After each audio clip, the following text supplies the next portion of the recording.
కావలి rural మండలం చెన్నైపాలెం పంచాయతీలో AMC chairman Sanniboina Prasad ఆధ్వర్యంలో ఎమ్మెల్యే రామిరెడ్డి ప్రతాప్ కుమార్ రెడ్డి సతీమణి ఆదిలక్ష్మి ఇంటింటి ప్రచారం నిర్వహించారు. మహిళలు తాము వైసీపీకి పూర్తి మద్దతు ఇస్తామని తెలిపారు.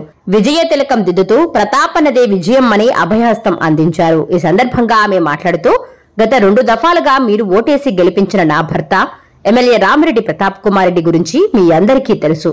ఆయనకు తెలిసిందల్లా ఒకటే, చేతనైతే మంచి చేయడమే. ప్రతిపక్ష నేతల మాదిరిగా గొడవలు చేయడం, తప్పుడు హామీలు ఇవ్వడం ఆయనకు చేత కాదన్నారు. 10 ఏళ్లుగా కావలి ప్రశాంతంగా ఉంది. ప్రతి పేదవారికి సంక్షేమం అందించారు.